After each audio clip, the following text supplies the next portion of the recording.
Indeed, we are grateful for your time, sir. Thank you so much for being here. We would like you to share with us the inspiration for the book and how you started writing it. Oh, actually, pleasure is mine to be invited to this podcast. And also, I must share with you that this project of writing biography of the founder of ICFI is one of the greatest opportunities that I ever had to pay this tribute to the legendary leader in terms of going through his life and times, talking to the people that worked with him, and collecting the information and stories, accomplishments, setbacks, everything together and put it appropriately so that the story which left untold is now told in a appropriate manner. And I'm very happy that I partnered with Mr. Pattabiram in making this book, which is published by Rupa. So I have the greatest satisfactions on any project work so far, as much as I have, completed the journey of writing this book. So I'm happy. Actually, pleasure is mine. Thank you so much for calling me onto this podcast. Oh, it's an honor to have you, sir. The title, first of all, and also the 9 codes. Please talk to us about both. The title. So we have checked many titles actually, and we were only trying to see which one fits into his life, a story that befittingly carries the persona.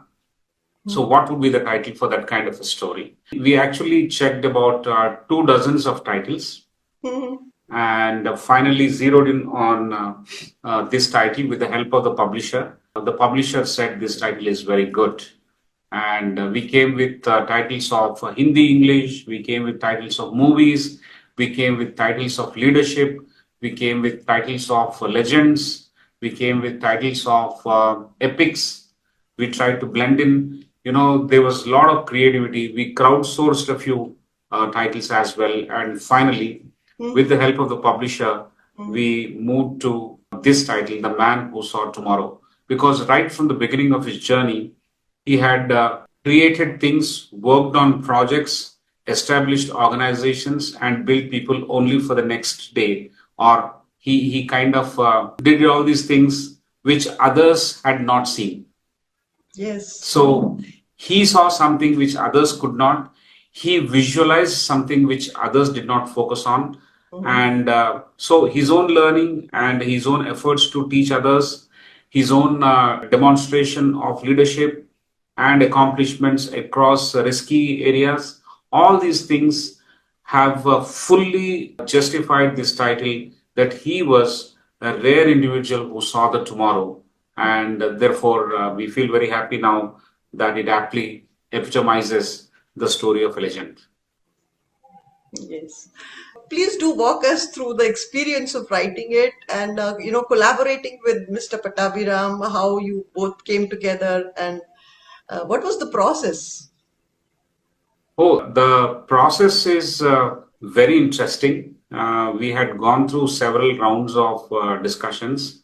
So myself and Mr. Pattabiram, we came together and we decided that we will do this project, and we had taken 1 year's time for that. So we quickly made one kind of a proposal to Rupa Publications and dashed it off, and they immediately accepted. And then our work began. So we put our heads together. We had also sourced in about half a dozen supportive writers who helped us in collating the information, putting it together, distilling what is to be taken and what cannot be taken. So there's a background support team, half a dozen people who work with us. And Mr. Pattabiram, being a renowned chartered accountant, he had the support of his students who are now working in various firms. Some of them are entrepreneurs. But that spirit of writing or contributing to a writing project was well received by most of them. So Pattabiram really identified those eager viewers, I must say, and they came together to support us. So that is something I need to mention. Second thing is that we made a list of people who have ever walked the doors of ICFI That is, the people who worked with him, people who worked before ICFI, the people who are not part of ICFI, that is the friends list, and the people who are influencers and external people who supported, the indirectly associated, but some of them are not alive today, unfortunately. But his friends list, his associates, his admirers in industry, his mentees, his organizations that he consulted, all these names we put together, and it was a huge list. And out of that, we started reaching out one by one, one by one. And to be very honest, I must say that the huge list we could not actually complete. Some of them were available, some of them were not available, but then there is a timeline that we had to go by. We needed to comply with certain deliverables as far as the publication is concerned. So we had to make do with whoever was available, and we had to go and look up the previous publications and articles and anecdotes and videos and pictures so that we could bring out some stories from the available material, so which we did. But a lot of people that we have spoken to among the list of members that we identified, they had extended warm support. The discussions were so live. And I must also tell you that on a few occasions when they narrated their association with NJ SSV, I had tears in my eyes. I was moved by the kind of association that people recalled they had. They shared anecdotes. They talked about some of those incidents, both personal as well as professional, and how association with him had hugely impacted their life, their work, and their accomplishments. So when you come so close to a person, either narrated by books or materials or by individuals like this, you will also get moved, you get touched. So that's what has happened to me personally. And I was always an admirer. I worked with him very closely. So I understand the kind of influence he ever had on any individual that came closer to him. I am no exception. But yes, while talking to these people, it had given me emotional points. There were intellectual highs when we came to know about how he handled some of the most tricky situations, cutting through the government related regulations, cutting through the private players' competitions, and also cutting through the perception that one had to build, because it was a private institute and he was trying to make an initiative to change things. As a man who saw tomorrow, others could not see his vision, and therefore the perception difference existed. So all put together, in summary, I must say that it has transformed me in more ways than I have ever imagined, in terms of an opportunity that took me closer to this great man. And I have mellowed down a little bit after writing this story. Although I knew most of it, the finer aspects when I got to it and finally laid out in the book, and when the book is published and when we spoke about this book, I think there is a change in me as well, which I must admit. Thank you. Wow. I think that's one of the most amazing compliments that one can give to a transformational leader, that merely trying to go through his life story can change you in a big way, right? It makes me curious to know, would you like to share a few of the episodes, maybe a couple of them, that people shared with you Okay. and that stayed? You want me to share something that is in the book or something that is not in the book? Your choice. Maybe not in Anyway, the book. it is there in the book, and I will share this with you. There are three aspects I will go about. Let me see how much time I take. But the first aspect is his ability to look at things that were pretty hazy, and if it was presented and there is a freedom to respond, a large number of people would say this will not work. For example, there's a presentation of an idea that he would bring, and it is given to, say, a room full of people, say 20 of them or 10 of them. Right. And then he was not there and the feedback is collected. In the first instance, all of them would have said that it would not work. Sure. Okay. So he would come back to the room and he would tell them in a manner that dispels the existing notions, perceptions about how it can be done, Mm-hmm. then slowly unraveling the possibility of doing it. So while he saw a lot of difficult dreams, he also executed what is called possibility thinking. Mm-hmm. So when you unravel some of those notions which are wrong and make it slowly clear after a few days, then people will start believing in that. So that possibility thinking is something which he demonstrated in every idea that he carried. So that was the first and the most important thing that runs through all the pages, whether it is bringing CFA program to India and launching the institution in 1984-85, Mm-hmm. or establishing the ICFI business schools all across the country, all of them, say, on a single day. At one go, 8 business schools with infrastructure that was no great stuff. Normal rented buildings and classrooms and conditions that are not really aspirational, but the curriculum was very good. The content that you would teach inside the classroom was very good. He was driven by the belief that the mainstay of your business school has to be curriculum and what you actually do in the classroom, than the quality of the walls of the classroom, than the quality of the air conditioners and things like that. So that belief has actually helped him steer through. And all of us, or many of us at that time, would have believed that. I was not there, of course. They would have had their own doubts that this may not work. Mm-hmm. But then, the program was launched in 8 cities. All the 8 cities rolled out the program. Students joined, classes continued, and you will not believe that it is a model that's now perfected over 30 years. So on one hand, it is a new idea. On the other hand, believing what is the most important thing in your classroom can work, which really worked for him. And the third one is scale. Why 8 business schools at one go? 8 business schools at one go is to tell the world that scale is equal to branding. You are joining a business school system which has got 8 business schools. Yes. If anybody looked at one of the business schools, that is not a great business schools in terms of buildings and external appearances. Yes. But then if they came to know, the parents or influencers, if they had come to know that it is a system of 8 business schools or 9 business schools at one go, then the perception changes. The scale has changed the perception of the incoming students and their parents, the way they looked at the whole brand. Yes. That's why I say scale is equal to branding. And that's an amazing masterstroke, which many found it very difficult to believe in the initial days. But as it rolled out, as I said, it's now 30 years.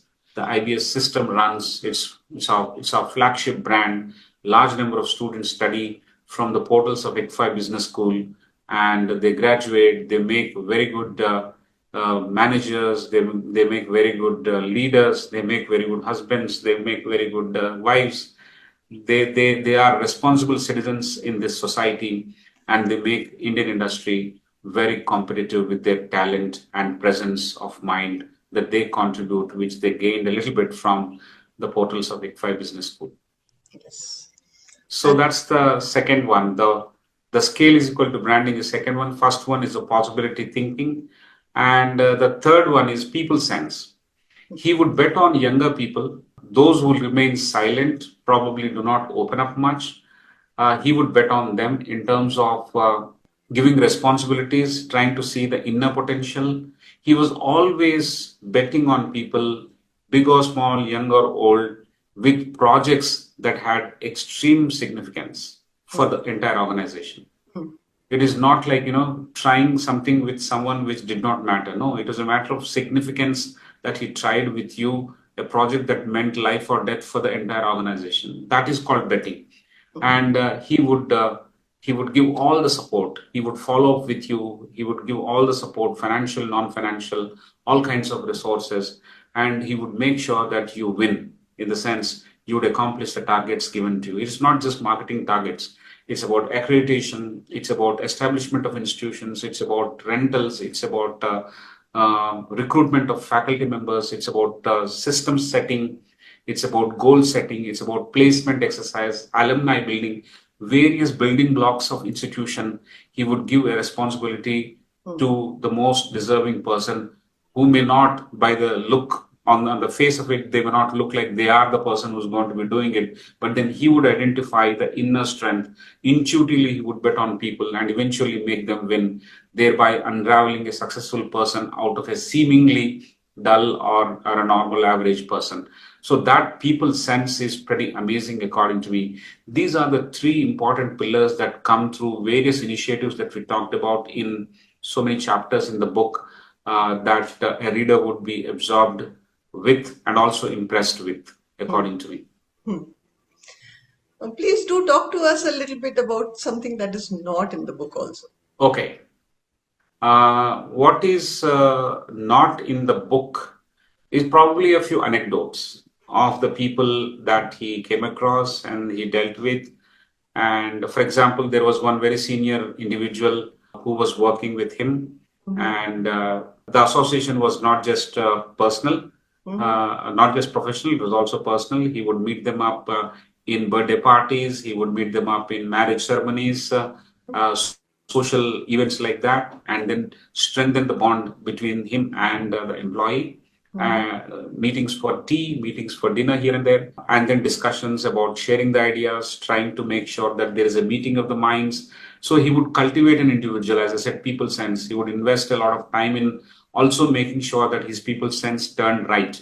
So all these efforts to cultivate the individual and develop the bond with the employee. So that employee one day was mentioning that his daughter's marriage was about to come, and so he came home and said, I have shortlisted 4 grooms and you select one.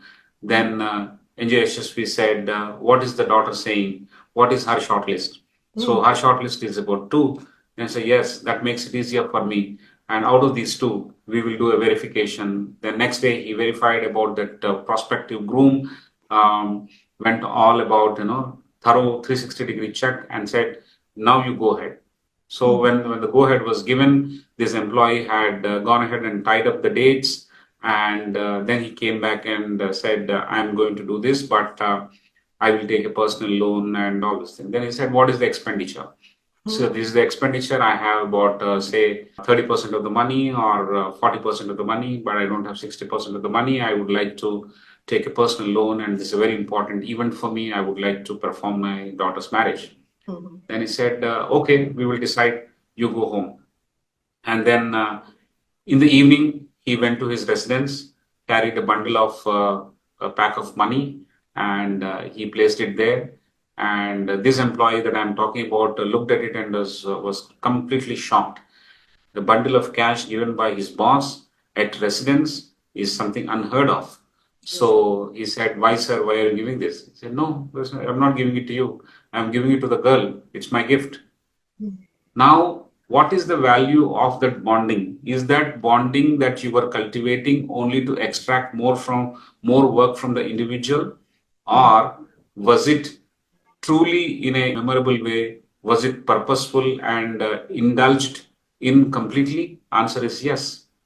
He meant the relationship in every true sense of it. And he said, if I knew this girl and if she's your daughter, she's my daughter also. And as I say, if I'm her uncle, I would definitely contribute to it. And this is my contribution. Take it as a gift from me to the daughter. And he happily taken it, and the marriage was performed.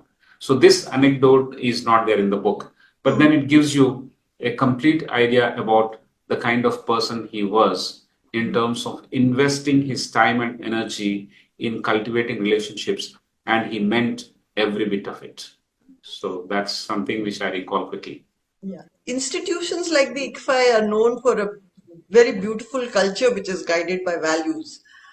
And fortunately, I had the opportunity to work at IBS Jaipur, and I cherish what I learned from there. Please talk to us a little bit about, when you spoke to people, what was it that they reflected in terms of the values of NJ Yashasvi? What could you derive from that? Yeah, the couple of values that people repeatedly recalled. Mm. One is the dignity of people while they were about to leave. He conceded and provided a lot of dignity as a rule Mhm. to the people who are on notice. So somehow they have decided to go away, Mm. and that could be because of a career jump. It could be because of a salary hike. It could be a better opportunity in a different location. It could be a personal reason as well. A spouse is elsewhere, so you will have to join the spouse. So this one of these reasons.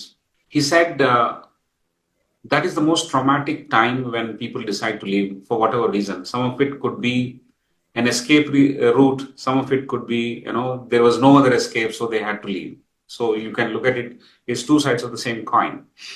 So he said and established and ensured that we concede greater dignity, handle them with a lot of care while they are on the notice period till they leave. We don't have to treat them that, all has been done with them. We don't have to take care of them. We don't have to exercise any more sensitivity towards them. No, nothing of that sort. We need to be extremely sensitive and caring for them. And that was by rule instituted in the organization over the years. And the people who experienced their last 1 month, or depending on their duration of notice period, say 3 months sometimes, they had many of them had rethought about their decision. They reviewed their decision. It's not that they came back immediately, but then the conditions were very simple and they were always valued. While still they are on notice period, they were treated extremely well with a lot of care, and all their settlement in terms of monetary, in terms of paperwork, in terms of any pending payments, all that has been taken care of with the swiftness that reflected care and concern for the person who had put in a lot of time and work with us. So we would send him out, or her send her out with some dignity and great care. So that was the first one. The second value, a large number of marketing people who worked with him and heads of the department, people who held senior responsibilities like leadership roles, they came back and said that he always espoused a beautiful value in marketing, and that is never run down the competition.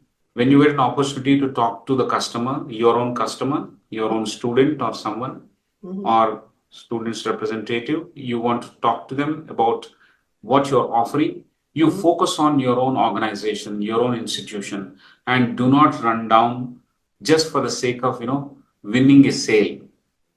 You want to sell an application form just for the sake of making that happen. Do not run down the competition. Don't talk ill about them. He would say that utilize all the time that's available between you and your prospective customer, that is the student in this case, to only talk about yourself and be extremely positive. The day you have the practice of talking ill about the customer, the other person also would one day pay you back in the same coin. Second, it is not in our personality to talk about others in a manner that runs them down. So each one of you is the face of ICFI. Each one of you is representing a little bit of ICFI. Therefore, this is a value that we all have to live. And therefore, let's not talk about the competition. Instead, let's say what is good at ICFI and then encourage them to pursue their careers with us. This is a great value when you conduct yourself, because in the initial days and also now, large number of marketing team members work. They move across the country. They meet all kinds of people day in and day out. If they do not live by this kind of a value, it would give a different perception. This perception is something which cannot be corrected later by releasing lots of advertisements or doing some kind of media magic. This is a perception that one has carefully nurtured and built, and it's a true and authentic one. That Yes. we do not talk ill about others. So that's something a large number of people that we've spoken to have recalled. There's a third one in terms of values that people have recalled. The third one is if there is a mistake, for example, when the teams are working, mistakes are bound to happen. True. So he would say, I would look at the number one. My buck stops with him. So the number one in that team or in that division, in that group, will have to do three things. A, admit that there was a mistake, admit that there was a lapse, so that you are not in a condition of mind that pushes it under the carpet. So you admit it, say Yes. that yes, mistake has happened. So that's the mark of a leadership according to him. The second thing is, after having admitted to the mistake, do not search for a scapegoat. Yes. He would say that as a leader, if I were a little more attentive, I would have averted this mistake. So I take the blame. So you are not wasting your time and energy in identifying where was the mistake and who, instead of where was the mistake, who made that mistake. So scapegoating, he said, is not positive at all. So stop scapegoating. After having admitted, after having said that it could be you who should have been a little more alert and attentive to this thing, the third step for the leader that he recommended was that, how do I correct it? Brilliant. So with the first two burdens lifted on your mind, your Yes. mind's energy is conserved and focused totally on addressing that problem. How do I correct it very quickly? How do I bring in the energies of the team members who are not anyway targeted and scapegoated? And I'm not in a mindset that says mistake has never happened. So there's no time waste, there's no energy waste. You focus your time and energy in actually addressing the root cause of the problem and then correct it systemically, and then you would solve the problem and go back and review it with boss, and then the organization is back and running. So he always said that falling is not a problem, but how elegantly, how quickly, how gracefully you get up, walk up, and run again. So that was important. This was something which was shared by a large number of people across leadership positions at ICFI or wherever they worked. They shared this kind of a value. These are the three values. The last one was leadership values of when the problem happens, you will have to own it, admit it, own it, and solve it. That was the last one. Before that, I mentioned about do not run down the competition as a marketing person. And before that, the first one I talked about was concede and provide a lot of sensitivity and cushion for the people who are on notice board. We value them. And then he also had taken a lot of people who left for some reason from the organization. If they ever showed the interest to come back, they were welcomed with open arms. That is something, certain people may have some kind of reservations, and they may nurse some kind of wrong perceptions about the people who left. But he said, yes, they want to come back, let's allow them, unless there is a remark in their previous career record available with ICFI. But large number of them came back as well. They see it as homecoming. They see it as a heaven for them to pursue their interests, grow academically and socially, and build something which is very meaningful and so joyful that you can put your name to. So values converting into assets for the organizations is what I had gathered from these three important value nodes that I narrated just now. I think two words come to my mind. One is psychological safety. I think he probably did this much before it was so talked about. And also the growth mindset, which is now being nurtured among leaders for the same reasons that you just shared with us. It gives people an opportunity to correct mistakes. What Absolutely. else? What else would you like to share? His association with his children, he would actually not promise them a legacy. He would not assure them that, there is a vast empire here that you should come and take it up. He would not put them into a comfort zone. He would actually inculcate a thinking mindset, a mindset that would explore, always curious, and stand on your own feet. So that was his relationship and concepts of growth and future that he conceived for his children. and they have pursued their own different pathways now. They are not in ICFI, and it serves as a testament to what he always conceived about their future. And I spoke to them as well. And when I spoke to them, it really transpired in the manner that it reflected NJ Yashasvi's ideals. And he said, you can't take it for granted. You'll have to work very hard and come back if you ever wanted to. But then, if you have interests other than education, you should go ahead and pursue your interests. And that's what both the children are doing right now. And my discussions with them while picking up a few stories and his relationship at home, the kind of time he spent. He was a lovely father, an amazing son to his mother, and a beautiful husband to his wife, and a great leader to all of us, and a very big visionary to the world outside. So, all these facets, when we touched by talking to his family, his near and dear, his colleagues, associates, and friends, made the entire story possible. I think a very big takeaway from what you've just shared is not to burn bridges.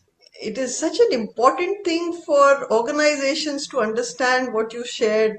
People might leave because of other compulsions, but not to burn bridges is, I think, a great lesson in leadership that we can learn from his story. It would be fair for us to actually do touch upon some of the critics. Did they have something to say that you would like to share? Oh, yes, yes. They had definitely a few things to talk about. For example, he dabbled in various other businesses before getting into education, and they said he had overdone it. He should not have gone into, say, yarn or spinning or manufacturing and things like that, which he went.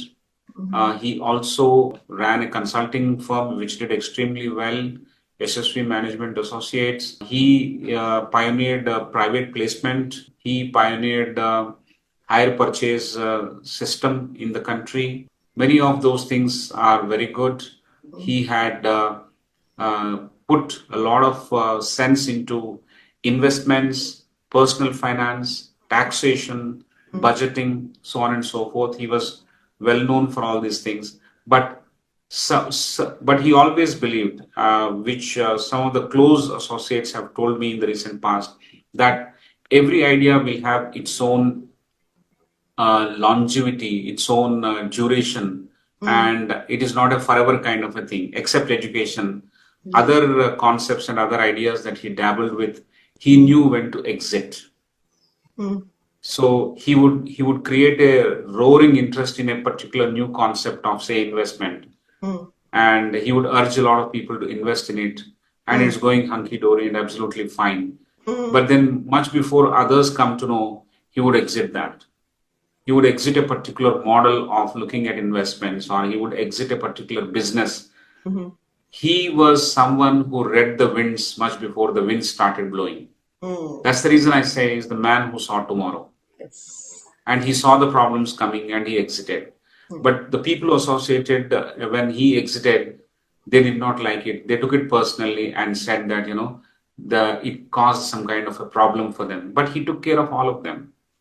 But those who fell apart, or those who critiqued him, they critiqued him from the personal point of view that, they invested a lot of emotion in the entity, and that entity is now closed. So they treat it as a personal affront to what they had invested as an individual. But that may not be right. But the critique, yes, that exists. No individual is perfect.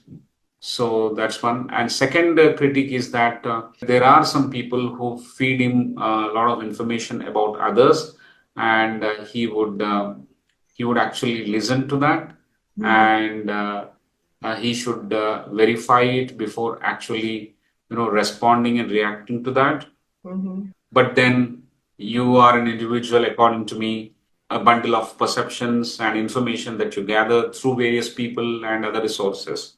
Sometimes it may go right, sometimes it may go wrong. But that's fine. I have recalled just now something which he did with me. Mm-hmm. That is, it's in the positive sense actually. I was recruiting people. I had about 400-500 people to as a team to work with at one point in time, and I went back to him and said that some of the recruitments that I made are turning to be wrong, in the sense I made a judgment error in selecting a particular individual, and it happened to mean say 10-12% of the people that I recruited and selected. So I went and spoke to him one on one and said, maybe I need some help in this thing. Why so many decisions are going wrong? Mm-hmm. Then he was reading some paper on that morning in his Mm-hmm. office, and he put that aside and he looked at me and said, Sudhakar, I have erred 25% of the times in selecting people. So 10 to 12% is no big deal. Don't worry. I think when you have a large number of people, the Mm-hmm. average comes down and the error does not look significant. And we'll also learn and get better in our judgment. So I think instead of getting bogged down by the 10-12% of the Yeah. risk that you are taking, you should allow yourself for that margin to make that mistake and unfettered go ahead and recruit, and we become better as we move forward. And I am with you. So that was very interesting. So the same thing, any other individual or any other leader would have looked at it and said that you failed so many times. Mm-hmm. But this individual had shown me a positive side and reposed so much faith that your decision making is your decision making. Anybody else would have decided also, that would have gone wrong. It is very difficult to judge people at the interview level, the Yes. kind of time that's available to us, Mm-hmm. the kind of resumes that are available to us, and the interview time and duration that we can actually afford will result in all kinds of decision. And sometimes people change even after getting recruited.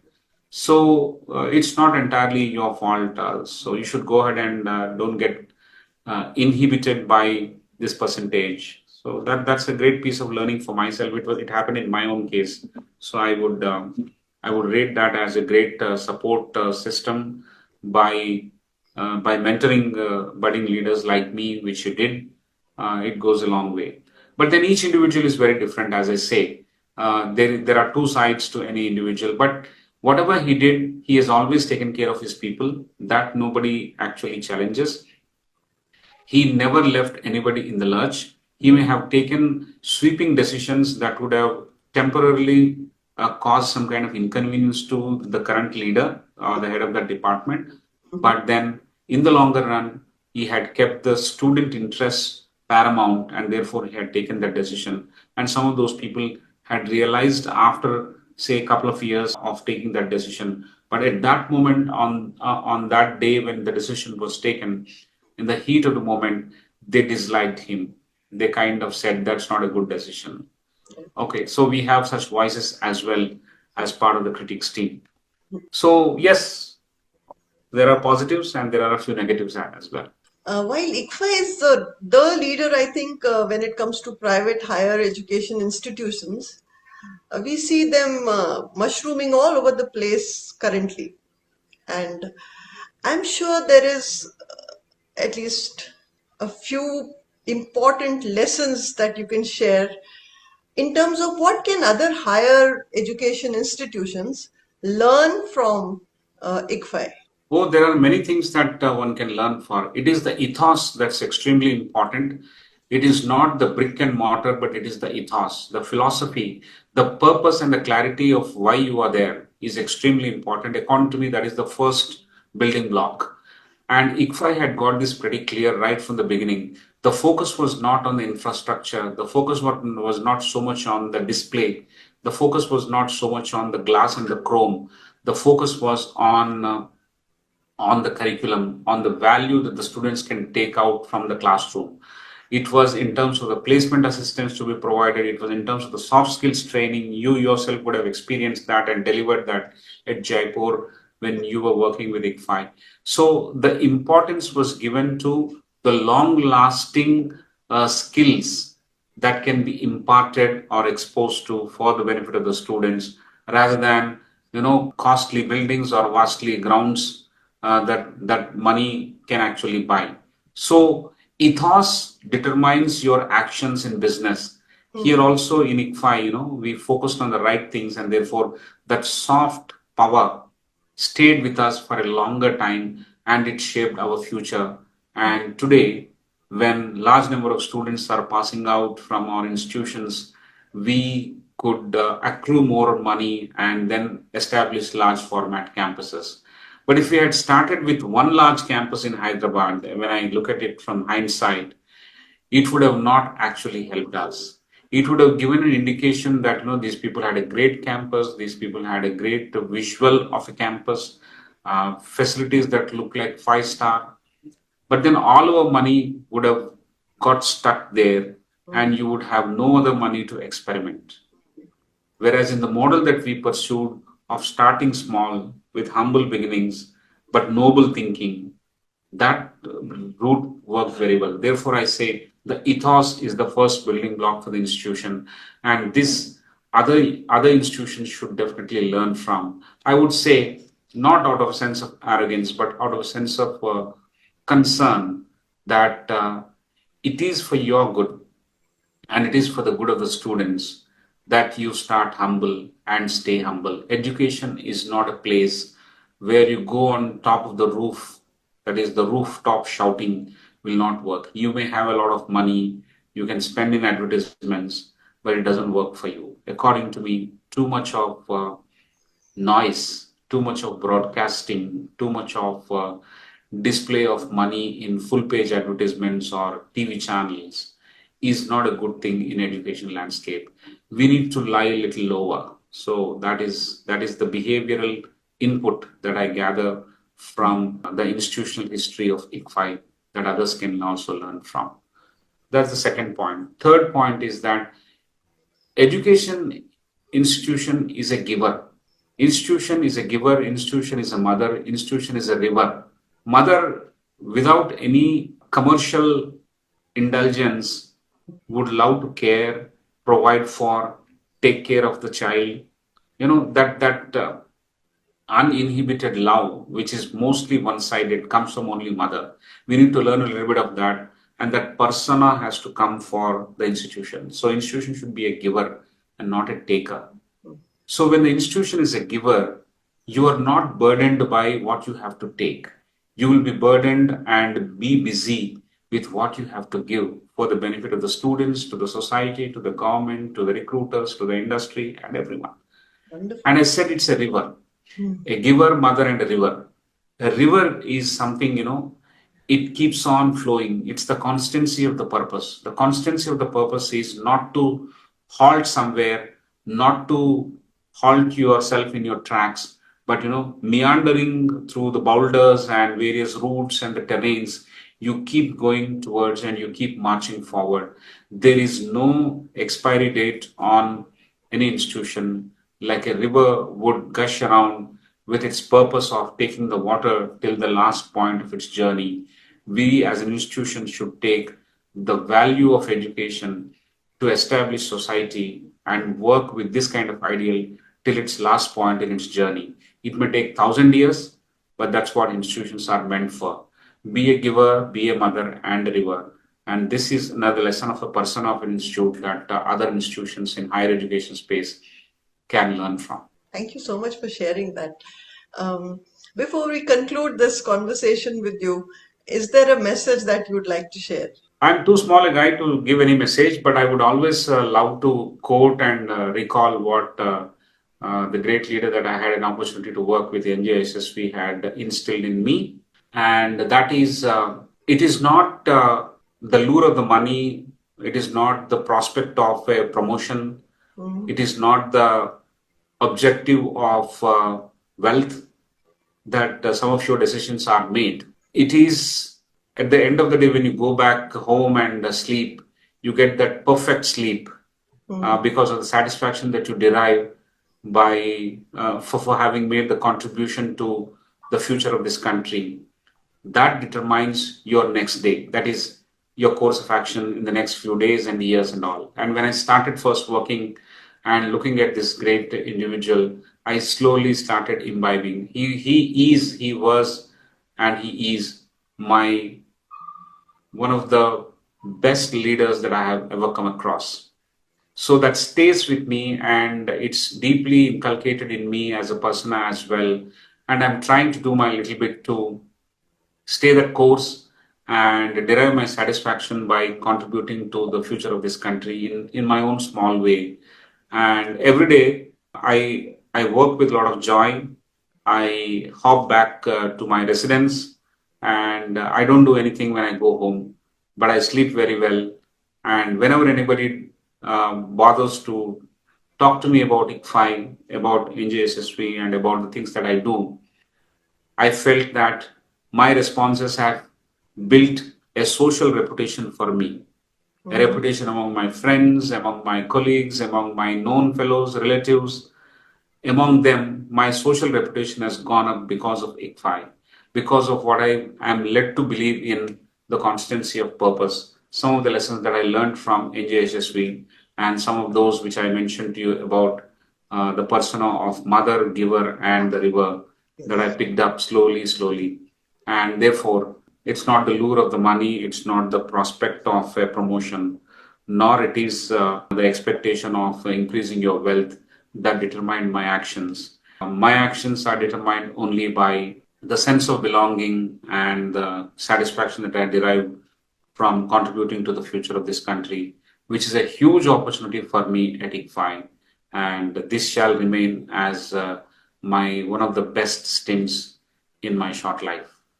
Thank you. Thank you so much, sir, for sharing.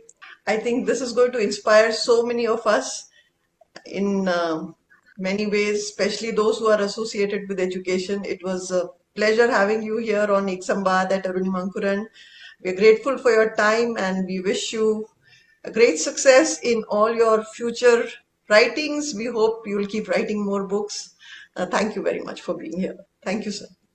Thank you so much. Thank you for patiently listening to all my stories and anecdotes. And I must also be honest in admitting to you that some of the questions and some of my responses have been emotional again. I will be failing in my duty. I'll be lying if I don't admit this.